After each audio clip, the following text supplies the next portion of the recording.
Hello, welcome to Submodule 2.2, the second submodule under Module 2 on AC analysis. In this submodule, we're going to go through a steady state analysis for AC circuits. And these are going to be circuits that contain resistors, inductors, and capacitors. We're going to understand the elements of the basic forcing function or sources in these circuits for a steady state, which is going to be a sinusoidal function. We're going to be able to express these quantities, the sources, the different characteristics of the components as vectors or phasors.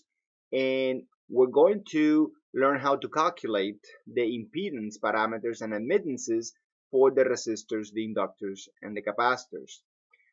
Once we know how to calculate those quantities, we're going to be able to combine them in series and parallel, and we're going to be able to apply the techniques of circuit analysis to solve for different quantities in a circuit under steady state conditions of a sinusoidal forcing function in the sources containing resistors, inductors, and capacitors.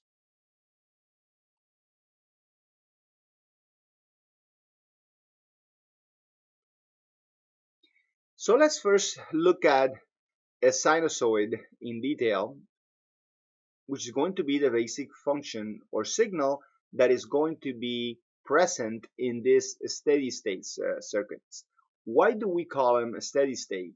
The reason for that is that all quantities in the circuit, all signals in the circuit are going to have the same frequency. So let's take a look in detail at a sinusoidal function, which could be a voltage or a current in the circuit.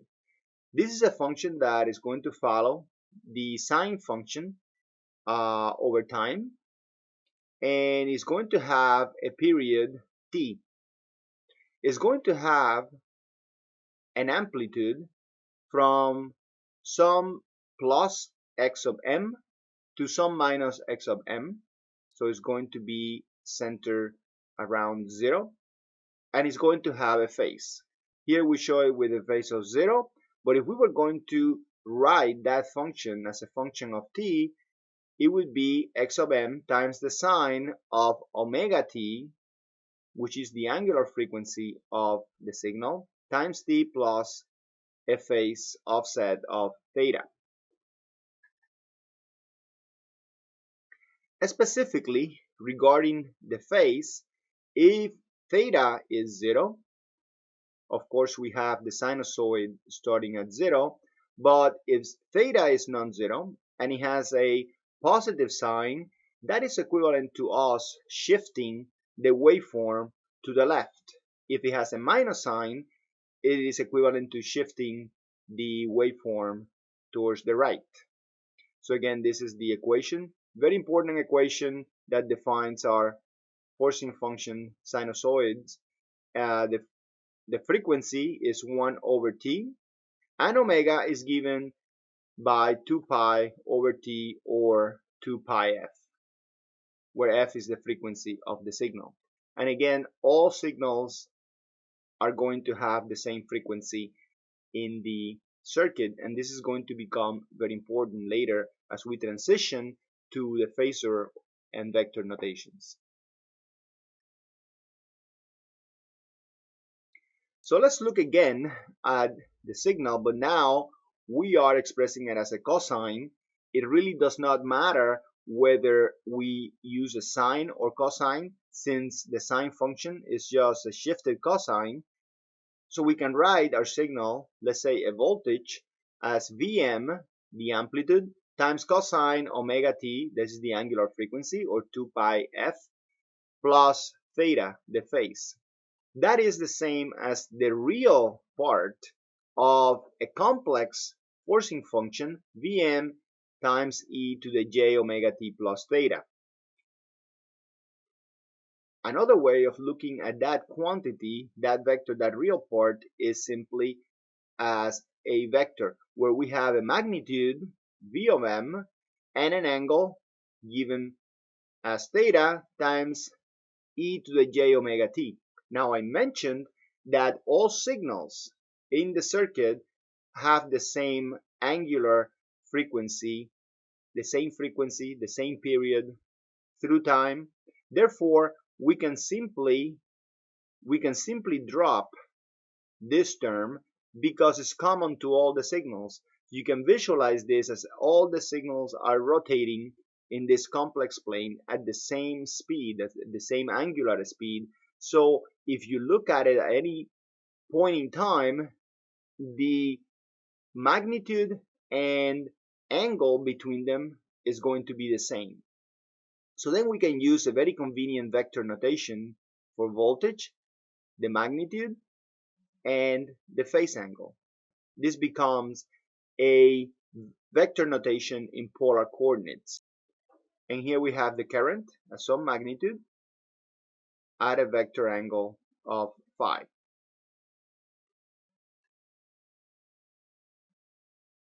Now let's look at the phasor or vector relationships for the different elements, starting with the resistor. If we connect a resistor to a sinusoidal source, let's say we have a voltage here that looks like this, and we measure the current, and we look at the current, we're going to see that the current is going to follow some type of signal like this. What is important to note here is that the voltage signal and the current signals are going to be in phase. They're going to have the same phase. If we plot that in the complex plane, it may look like this. This is the voltage at some angle and the current magnitude at some angle, where the angle for the voltage and the angle for the current are the same. So we say that in vector notation, we still have Ohm's law, and the voltage is going to be equal to the resistance times the current. And those two signals, the current and the voltage, are going to be in phase.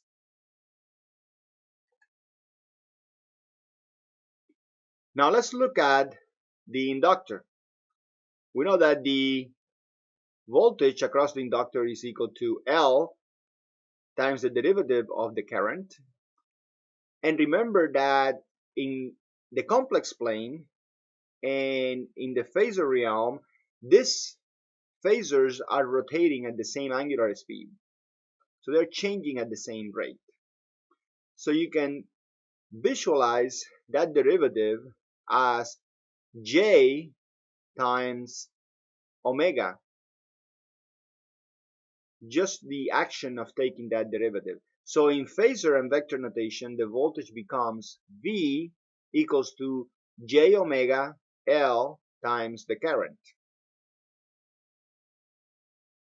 Specifically, we're going to have a name for this quantity, J omega L.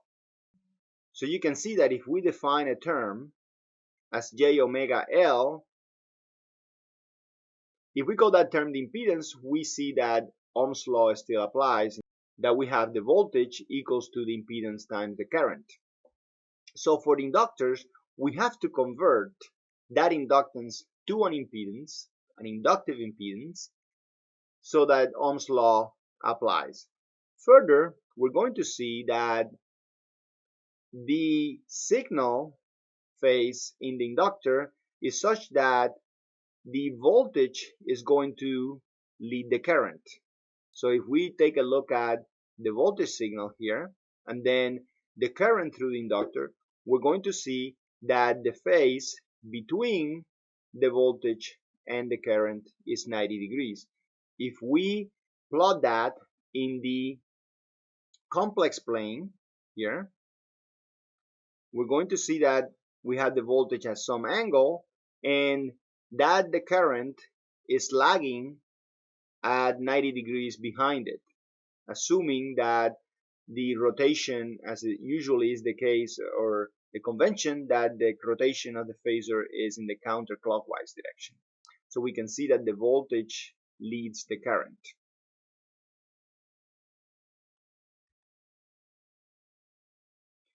So here's the derivation of the equation for why the voltage is equal to j omega L times the vector current.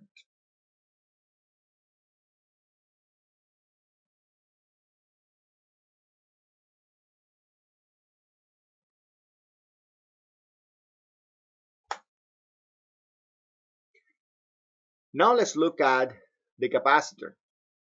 If we do the same for the capacitor, and we know that the current is equal to C times the derivative of the voltage, we see that the current is j omega C times the voltage vector. And if we look at the signals over time, we're going to see that the current leads the voltage.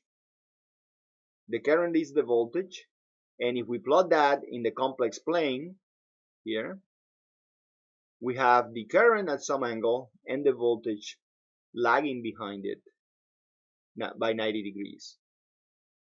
So we can say that the current leads the voltage in a capacitor by 90 degrees.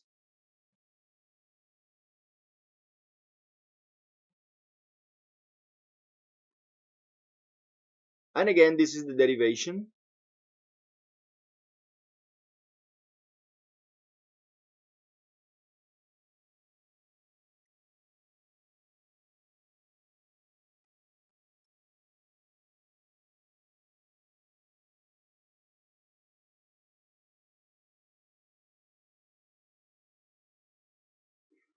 So before we mention the term impedance, so in these AC circuits, we want the impedance to, as a convenient term, define so that Ohm's law can be applied to all these different elements in the circuit.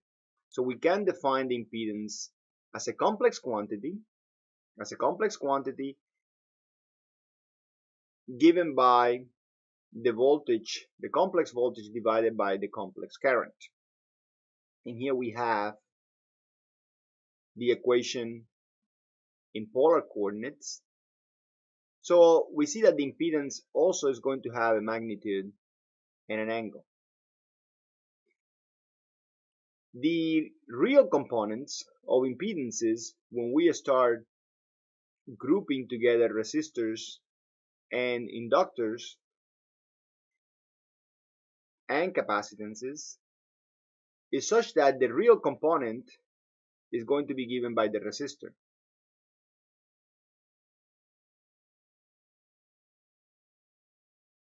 So we can visualize the resistor in the complex plane as having an angle of 0, being a real quantity, and then we can visualize a quantity called reactance, which is going to be a combination of capacitors and inductors, or just capacitors. If we have a reactance that is dominated by an inductance, that inductance is going to be at plus 90 degrees. And if it's dominated by capacitance, it is going to have an angle of 90 degrees. Furthermore, the magnitude of the impedance is given by the square root of the resistance square plus the reactance square.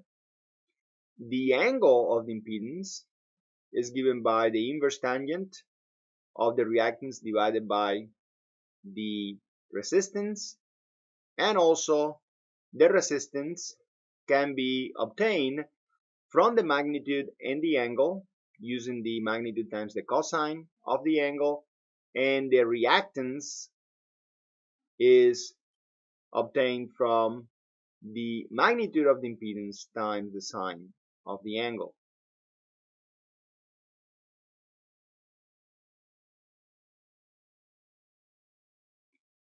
And this is the summary of the impedance for the different passive elements in AC circuits. For a resistor, the impedance is going to be simply R. For the inductor, the impedance is going to be given as J omega L, where omega is 2 pi f, so 2 pi times the frequency. That is equal to J times X of L, which is the inductive reactance, and the magnitude of the impedance in an inductor is omega L at an angle of 90 degrees, because we have a J, and again the inductive reactance is omega L. For the capacitor, the impedance is 1 over J omega C, or minus J X sub C, which is the capacitive reactance. The magnitude of the impedance is 1 over omega C at an angle of minus 90 degrees, because we have a minus J term here, and therefore the capacitive reactance is 1 over omega C.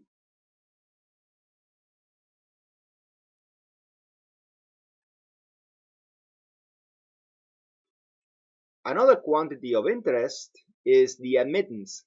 The admittance is defined as the reciprocal of the impedance, and it is also a complex quantity. It is also defined as the current divided by the voltage, since the impedance is the complex voltage divided by the current. Therefore, the admittance is the complex current divided by the voltage. We can perform the similar analysis as we did with the impedance, and we can see that the complex impedance is the magnitude of the current at a current angle divided by the magnitude of the voltage at a voltage angle. So we come up with the magnitude of the admittance and the angle of the admittance. Since the admittance is a complex quantity with a magnitude and an angle, we can write it in rectangular coordinates, where we're going to have a G, and that's going to be the inverse of the resistance or the conductance, plus J times B, and that quantity B we call susceptance. So it's the conductance plus J times the susceptance. Again, we can get the magnitude of the admittance as the square root of the conductance square plus the susceptance square. We can get the angle of the admittance as the inverse tangent of the susceptance divided by the conductance, and the conductance is simply the magnitude of the admittance times cosine of the angle, and the susceptance is the magnitude of the admittance times sine of the admittance angle.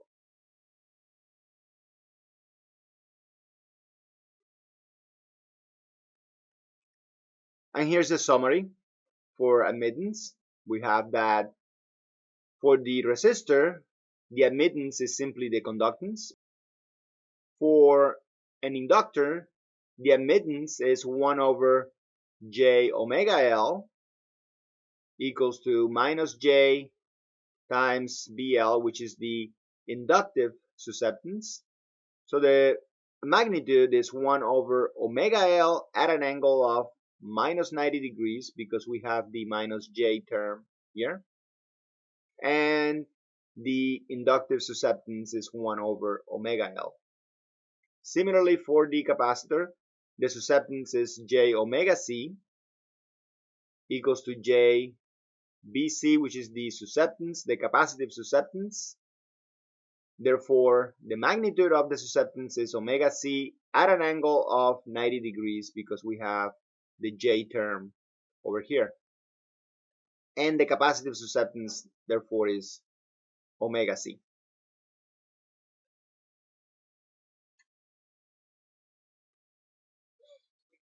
Given that we know how to transform the capacitors and inductors to impedances, and knowing that Ohm's law applies, and we know how to transform the resistances to impedances, and knowing that Ohm's law applies, we know that all the analysis techniques that we have looked at in the circuits with only resistors will apply to circuits that have a steady state forcing functions with resistors, inductors, and capacitors. So essentially, we are going to apply all these techniques. The difference is that the numbers are going to be complex, and the numbers can be written in polar coordinates or in rectangular coordinates, depending on what is more convenient. If you are adding two quantities, it is more convenient to express the quantities, the complex quantities, as rectangular notation, because that way you can add or subtract the real parts, and you can add or subtract the imaginary part. So if we are adding or subtracting, it is more convenient to work with rectangular coordinates. But if we are multiplying or dividing, it is more convenient to express the quantities in polar coordinates, because if you're multiplying, the magnitudes will multiply and the angles will add. And if you are dividing, the magnitudes will divide and the angles will subtract. You will subtract the angle in the denominator from the angle in the numerator. But essentially, all the quantities are going to be complex, including the forcing functions. We have learned how we can express these quantities by a magnitude and an angle, the forcing functions, and the impedances.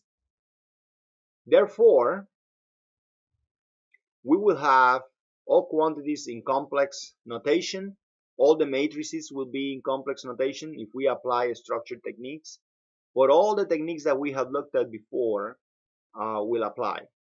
We'll be able to combine impedances in series and parallel as if they were resistors, applying Ohm's law. We're going to be able to apply Kirchhoff's laws and all the ad hoc methods that we looked at. We will be able to do source transformations. We will be able to find Thevenin and Norton equivalents, use superposition, and finally use structured techniques of node analysis and mesh analysis.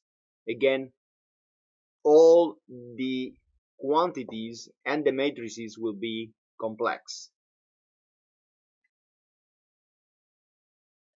So remember that the only thing is that all mathematical formulation, when we apply these analysis techniques, will be with complex numbers.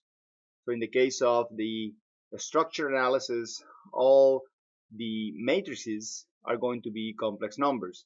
So it's really important that you know how to use your calculator to work with complex numbers and work with complex matrices.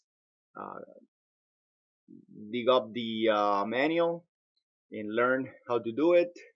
Make sure that you have practice on how to do it, so you can do it during exams and so forth, and the homework problems, of course.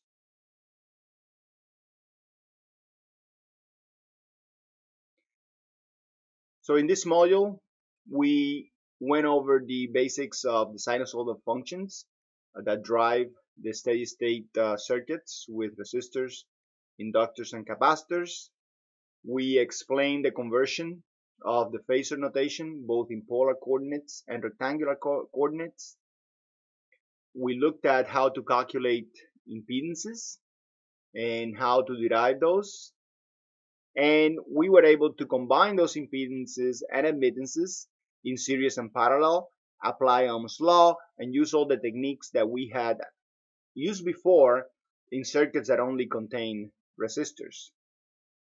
Additionally, as a mode of appendix, I wanted to explain why is it that we get for an inductor the expression that the voltage is equal to j omega L times the complex current, where j omega L, as we learned, is the inductive impedance.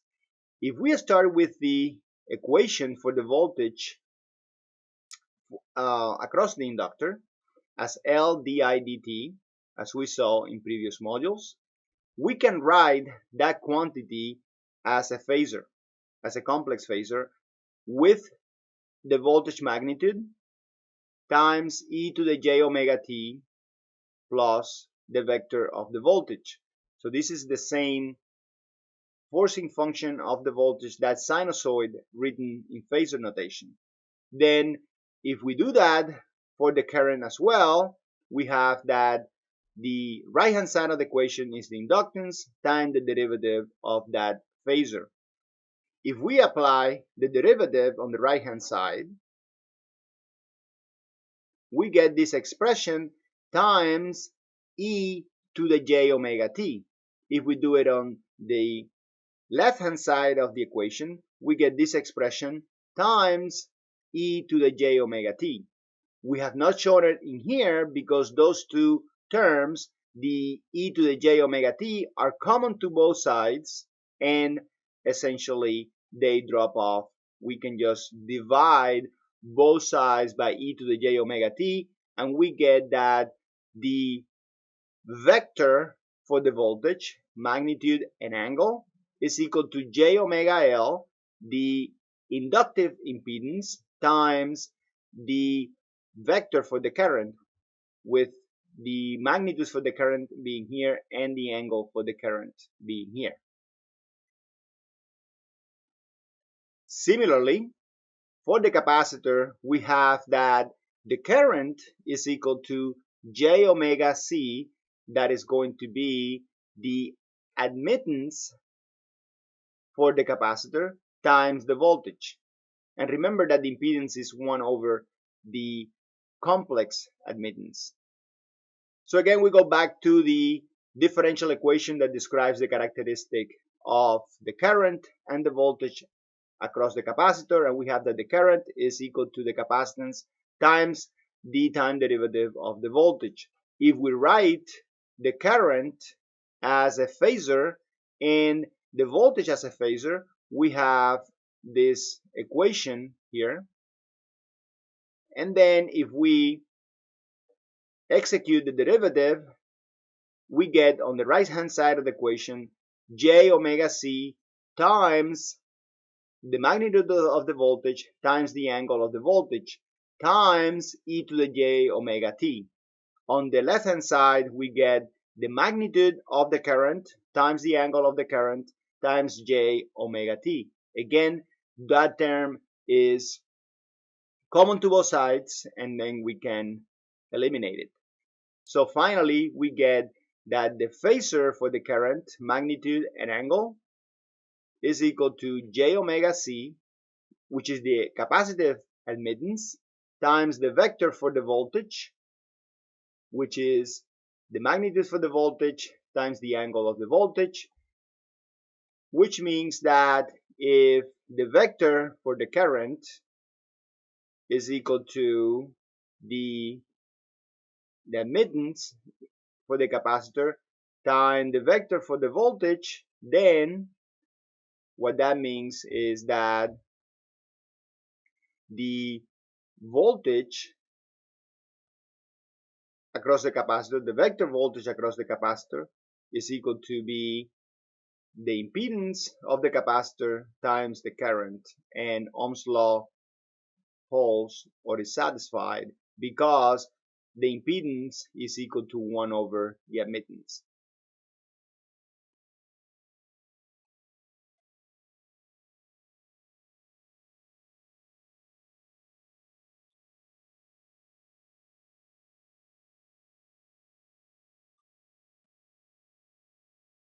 We can see that here we have 1 over y times the vector current, and that comes from this equation from solving from B. And that concludes this module. Thank you very much.